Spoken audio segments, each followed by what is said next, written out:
Hello and welcome to Retro to Metro Reactions. You're here with Charlene, and today, as always, I'm very excited. It is Friday, which is Ren and Friends Day, and today I'm going to actually be doing two Ren songs and one from The Big Push. This first one was just released yesterday, along with Ren's new clothing line, which looks amazing. I know there's some controversy around the prices and things like that, but when you consider that he's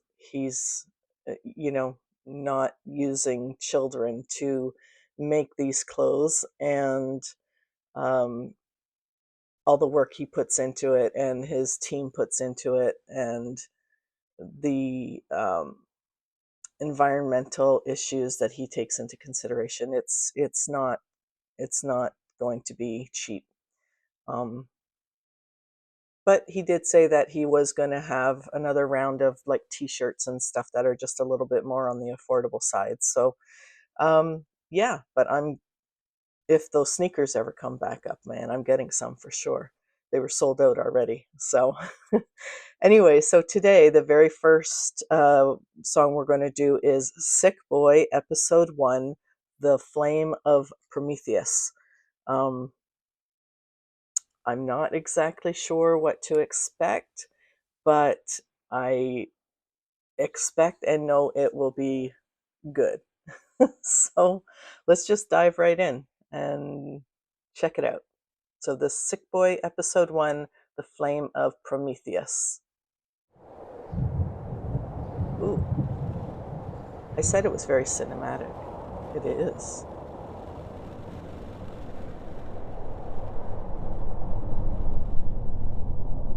Have you ever heard the story of Prometheus? Let me start somewhere near the end.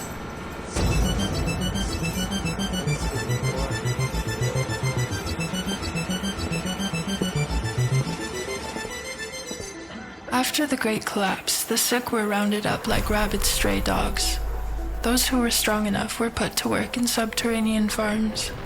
First, they would be stripped of all dignity afforded to a human. Then, their bodies would be decontaminated and purged of the stench from the surface. In order to create an effective cog, you must first bleed out of all autonomy and free will. He or she must stop being human and become a limb. Those who were deemed too sick for work were discarded. To keep them alive would only further drain the earth of vital resources. It was a kindness to let them die. For years, this is how the program would run. But, like many systems that came before it, it was at the mercy of chaos theory. Chaos theory is often misunderstood. It is an oxymoron, a determined element of chaos, one that can send a whole system spiraling into mayhem.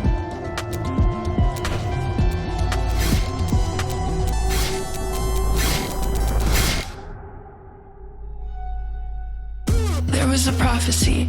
It told of a genetic anomaly, a human girl whose DNA harbored immunity to the virus, a blueprint for the future. For decades, the humans searched, setting up a global infrastructure of testing facilities in vain. With time, the candle of hope burnt down to a blackened wick. Whispers of the prophecy could still be caught traveling on the wind between members of the sick. Rivaling factions saw it as nothing but a dying superstition. Others clung to it like an amulet of hope. The rich and the elite, of course, used it as a method of control.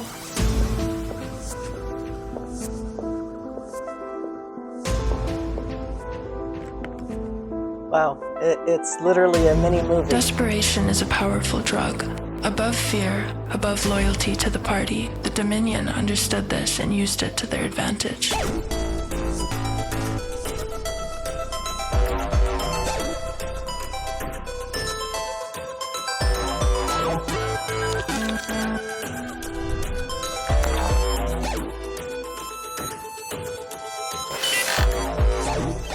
If you strip man of his basic needs, with enough time, he becomes a beast. without shame and without morality. Primal. How ironic that the creations and brilliance of man should reduce him to his primal state. I guess with time, everything returns to source. While it was still part of protocol to test every subject for immunity to the virus, the outcome was predictable. There was no suspense. Any hope that testing would bear fruit died years ago. That is until we introduce chaos theory.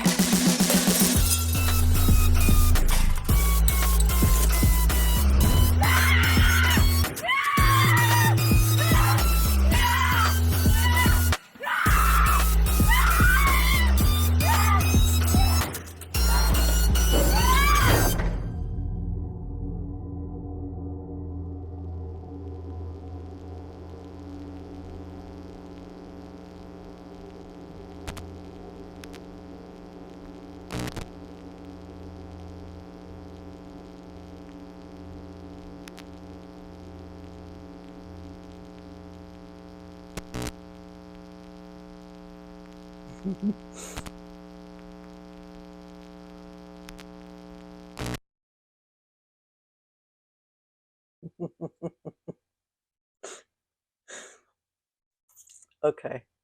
Um, First of all, that was fucking cool. Um,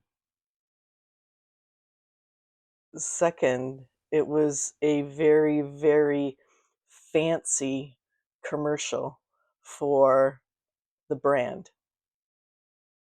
I love that there is this Sick Boy brand, especially after everything that happened with the Sick Boy song this past year. So this is just, this is so cool.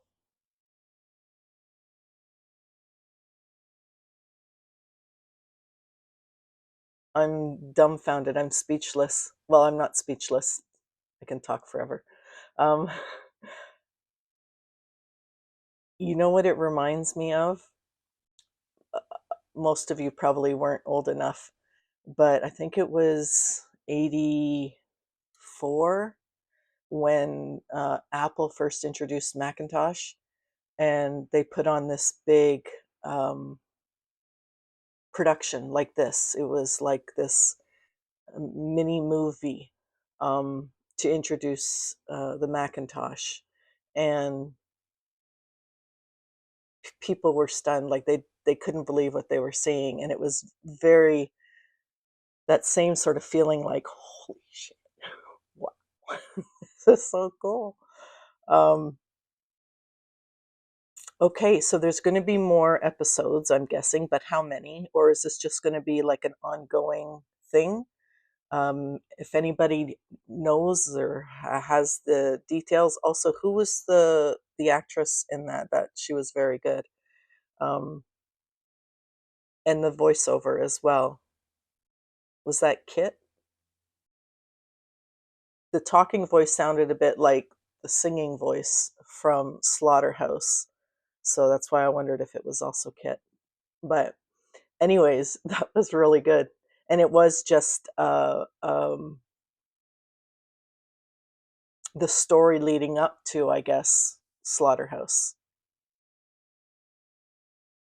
or was